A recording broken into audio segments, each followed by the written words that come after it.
Briefing. A gestão do projeto de design. Segunda edição. Peter Phillips, editora Blusher. Prefácio da segunda edição. Quando escrevi a primeira edição deste livro, não poderia imaginar o enorme interesse que o assunto sobre briefing de design despertaria em todo o mundo. A primeira edição foi traduzida para o espanhol, português e estoniano. Fui convidado para inúmeras conferências, seminários e workshops em vários países da América do Norte, América do Sul, Europa e Ásia. O livro foi adotado como referência em vários cursos de design e tive muitas citações elogiosas.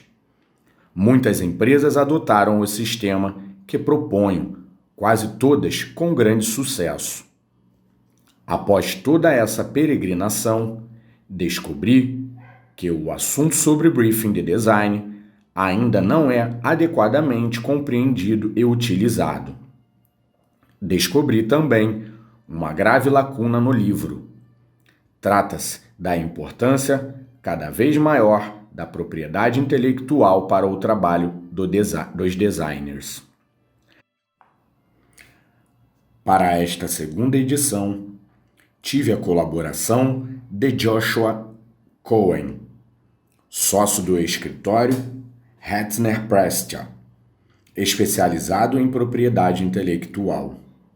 Conheci Joshua há alguns anos, em um congresso sobre design. Naquela ocasião, fiquei impressionado pela habilidade dele em falar sobre aspectos legais complexos, em uma linguagem simples, para que os não especialistas, como eu, pudessem entender. Convidei-o para escrever o capítulo 11 deste livro. Também tive a sorte de conhecer Soren Peterson, PhD, que trabalhou durante muitos anos no Centro de Pesquisa da Universidade de Stanford. Ele estudou a aplicação dos briefings de design como instrumento para a inovação em projetos de design.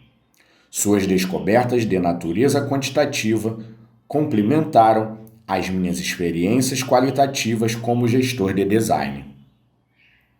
Nas 2 últimas décadas, a atividade de design sofreu mudanças dramáticas devido às novas tecnologias, competição industrial acirrada, evolução da economia e novas práticas gerenciais e de negócios. Contudo, apesar de todas essas mudanças, o briefing de design continua pouco conhecido e praticado, tanto entre os gestores como entre os projetistas em design. De acordo com as pesquisas de Soren Peterson, as causas alegadas para isso geralmente apontam para custos elevados, tempos demorados e o fato de não fazer parte do nosso método de trabalho. Todas essas desculpas não se justificam diante dos benefícios que o briefing de design pode proporcionar.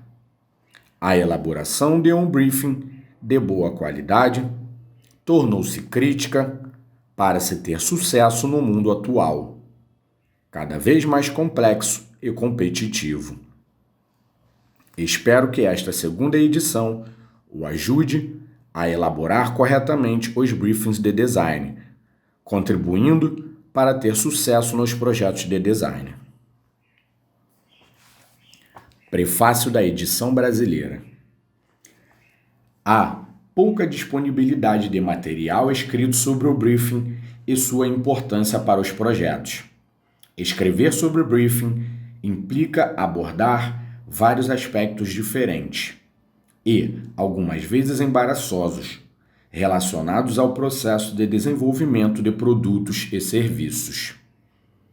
O briefing é uma etapa inicial desse processo, tendo influência durante todo o projeto. Envolve relação entre o demandante do projeto e projetista. podendo abranger diversas áreas, diferentes visões, recursos estratégicos, gerenciais e operacionais, além dos processos de comunicação. Peter Phillips aborda todas essas questões polêmicas neste livro. O briefing é considerado pelo autor como parte do processo de desenvolvimento de produtos e serviços, em busca de inovação ou melhoria das organizações. Ao longo do livro, são tratados os elementos que devem alimentar esse processo, as pessoas que devem ser envolvidas na sua elaboração e o modo de construí-lo adequadamente. Considera as peculiaridades de cada projeto, incluindo o ambiente comercial e competitivo, o volume de recursos envolvido e a frequência com que este é executado. O autor alerta: este não é um processo prescrito e nem existem fórmulas prontas. Muitos projetistas alegam que o briefing não é compatível com a natureza subjetiva e a criatividade necessária ao design. Esses projetistas temem a perda de liberdade e da criatividade com o uso de um briefing estruturado, além de acharem que a formalidade espanta os clientes. Administradores alegam que não têm tempo e recursos para investir na sua preparação e que tudo será resolvido numa conversa rápida com um bom projetista. De fato, o briefing poderá ser abreviado ou dispensado em alguns projetos simples, mas, em geral, proporcionará benefícios inegáveis quando for bem elaborado. A criatividade em design só tem valor quando gera conceitos que resolvam o problema proposto. Isso começa pela compreensão e escolha da abordagem adequada em cada caso específico. Além disso, muitos problemas relacionados ao projeto são tratados apenas quando surgem. Essa abordagem emergencial dos problemas pode levar ao aumento dos custos e dilatação dos prazos.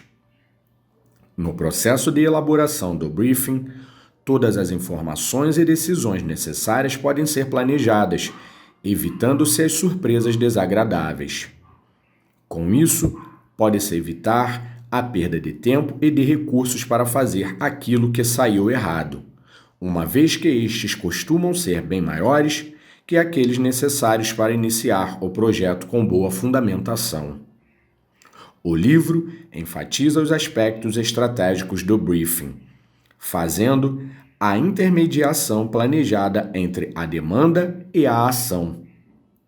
Insiste na necessidade de se chegar a um documento escrito expondo seus conteúdos básicos e a maneira de conduzir o projeto, processo que reflete a cultura da organização e as experiências das pessoas envolvidas. O autor usa uma linguagem clara, direta e concisa. Afinal, escreve sobre briefing, fundamentada em sua vivência profissional. A partir da sua prática, descreve vários problemas que ocorrem durante o processo de briefar, em sua área específica do design. O design gráfico e de embalagem. Apresenta suas opiniões e o encaminhamento das soluções em rodeios. As situações e estudos de casos apresentados são análogos aos do nosso contexto e aos diversos tipos de projetos em design. Assim, este livro é recomendado para profissionais de todos os níveis organizacionais que trabalhem com projetos, tanto projetistas como não projetistas, incluindo os administradores e o pessoal de marketing. Também constitui importante subsídio aos estudantes que se preparam para entrar no mercado. Mesmo aqueles projetistas já experientes serão instigados a repensar as suas práticas de trabalho e o trato com seus clientes. O autor prefere chamar esse cliente de parceiro, recomendando que a construção do escopo do projeto deve ser compartilhada entre os demandantes e executores do projeto. O autor usa uma metáfora para dizer que o projetista não deve comportar-se como um motorista de táxi. Diga-me exatamente aonde você quer chegar e me pague que eu te deixarei no destino. Raramente, o projetista tem a sorte de receber um brief completo e bem direcionado, por escrito, indicando claramente o caminho a ser seguido e o ponto de chegada. Quando isso não acontecer, o projetista deve discutir o briefing com os demandantes até sanar todas as dúvidas. Essas dúvidas devem ser esclarecidas logo de início, antes que o projeto siga caminhos tortuosos. Por outro lado, seus serviços não podem ser tabelados como no taxímetro, pois dependem das características de cada projeto e de seu respectivo contexto. Phillips entende que as pessoas envolvidas em um projeto devem tratar o briefing como uma combinação entre um plano de negócios e uma estratégia criativa de projeto. Em outra metáfora, o autor argumenta que ele, como paciente de um tratamento médico, é a maior autoridade para descrever o que está sentindo, e seu médico é a maior autoridade na solução do problema. Assim, ambos são responsáveis pelo resultado do tratamento. Isso implica a troca de informações significativas e confiança mútua. Tanto o solicitante como o desenvolvedor do projeto devem entender que ambos fazem parte do mesmo problema. Este precisa ser analisado e formulado de maneira compartilhada para que seus objetivos sejam atingidos de forma convergente e satisfatória. Enfim, o briefing pode constituir-se em importante ferramenta para que uma organização possa atingir as suas metas estratégicas.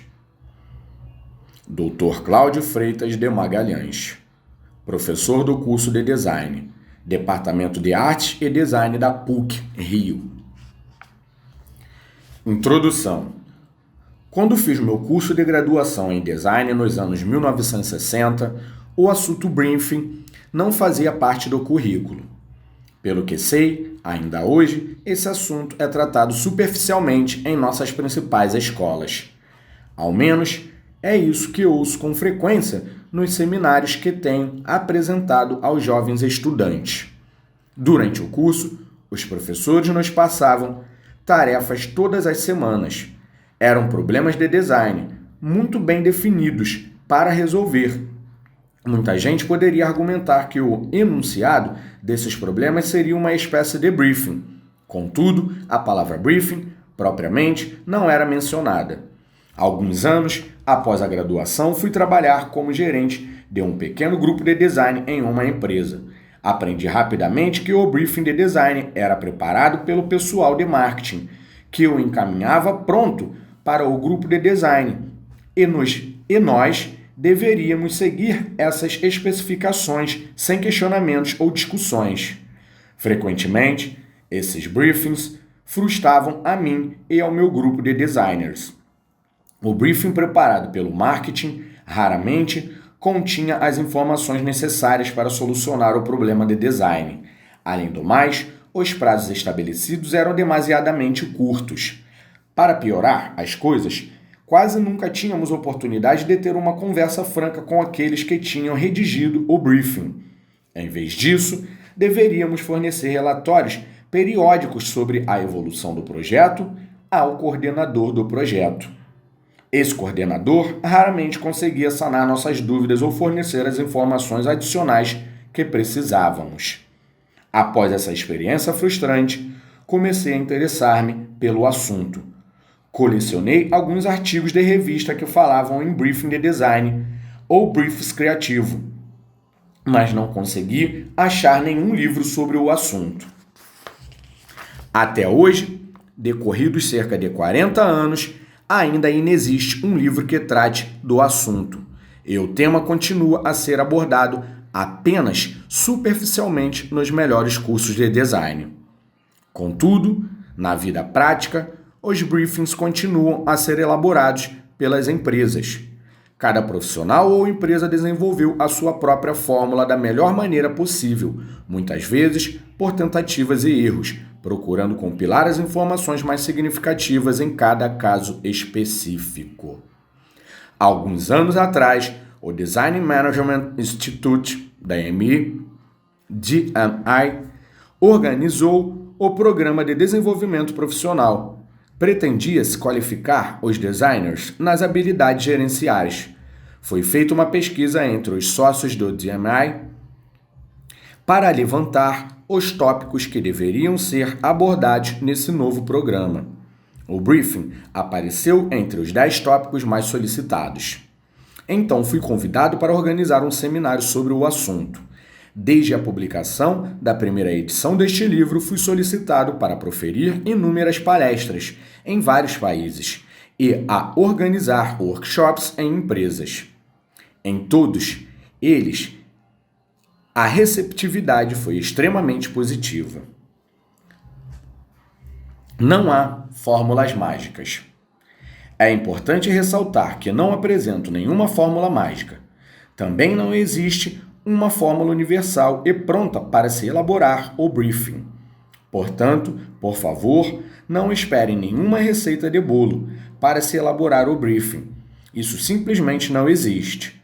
Em vez disso, este livro apresenta os ingredientes que devem compor um briefing de boa qualidade. Também apresenta um processo de elaboração do briefing, de modo que o mesmo contenha informações significativas para todas as pessoas envolvidas no projeto de design. Esse processo deve ser de natureza estratégica, orientada para os objetivos da empresa. Portanto, isso envolve uma mudança de mentalidade dos designers, que devem pensar nos aspectos estratégicos de suas atividades. É importante destacar também a existência da grande variedade de projetos de design.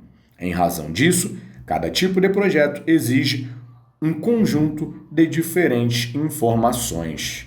Por exemplo, um briefing para elaboração de um catálogo impresso certamente exigirá informações sobre formatos e cores. Por outro lado, o briefing para um produto mecânico provavelmente exigirá informações sobre materiais e processos de fabricação. O briefing para uma embalagem deve conter informações sobre o seu conteúdo, materiais, forma de impressão, processo industrial de enchimento, armazenamento e assim por diante. Recentemente, constatei uma mudança dramática no conceito de design. Eu tenho um amigo designer que fotografa imagens onde aparece o termo design no mundo todo.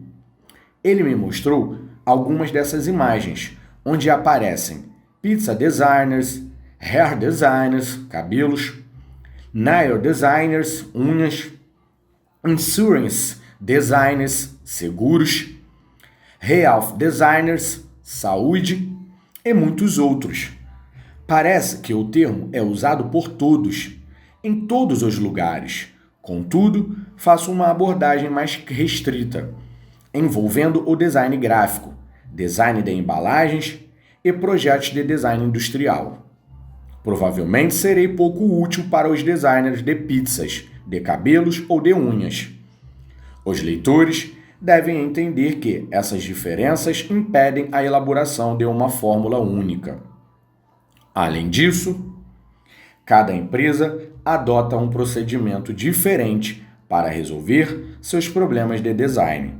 Assim, em cada caso específico, será necessário criar um conjunto próprio de padrões, processos e orientações para a elaboração do briefing. Este livro pretende ajudar os profissionais de design para que cada um crie o seu próprio método para a elaboração dos briefings, da forma mais efetiva possível. Capítulo 1. O que é briefing de design? Durante os cursos que tenho ministrado sobre a elaboração dos briefings de design, verifiquei que as pessoas utilizam diversas denominações equivalentes, tais como briefing criativo, briefing de inovação, briefing de marketing, briefing de projeto, especificação de projeto, descrição de tarefa e outras. Todas elas referem-se a um preceito escrito para orientar o desenvolvimento de um projeto envolvendo a aplicação do design. A pior opção é a descrição de tarefa. Esta geralmente resume-se a apenas uma página, contendo o título do projeto, prazo para término, orçamento, nome da pessoa ou do grupo que o encomendou e demais informações pertinentes em cada caso, tais como volume de produção, instruções sobre embalagens, distribuição e outras. A meu ver, esse tipo de descrição tem pouca utilidade para a elaboração do projeto. Tenho visto com frequência a denominação briefing de inovação, principalmente na Europa. Embora tenha um bom significado, infelizmente, muitos empresários não consideram design como atividade inovadora ou mesmo estratégica. Eles só conhecem o design pelo lado superficial e decorativo. Formato do briefing. Infelizmente, não há uma fórmula única e universal para o briefing de design. Tenho visto bons briefings escritos em texto corrido e outros organizados por itens. Cada vez mais está se popularizando um programa de computador onde aparecem certos quesitos, seguidos de espaços em branco para serem preenchidos. Eu já vi excelentes briefings formatados em PowerPoint para apresentações projetadas. Você pode usar diversos formatos de acordo com o tipo de trabalho a ser desenvolvido: design de produto, design gráfico, web, embalagens e outros. Cada empresa também tem uma preferência própria. Naturalmente, o formato influencia a facilidade de leitura e de acompanhamento. O mais importante é que o briefing contenha todas as informações relevantes aos interessados no projeto. Além disso, deve ser disponibilizado em papel e em meio eletrônico. Durante anos, afirmei que a elaboração de um programa de computador para o briefing era o grande desafio para os designers. Ironicamente, constatei que eles já desenvolveram esses programas na maioria dos casos. Contudo, há casos em que os formulários são mal projetados e não são preenchidos corretamente.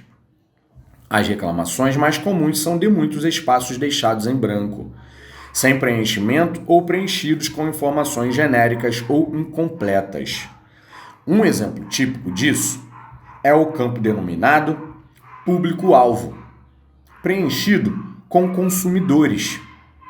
Para mim, isso acrescenta pouca informação útil para o projeto, porque seriam necessárias informações mais específicas sobre as características desses consumidores. Portanto, não se deve desprezar a busca do melhor formato para cada empresa.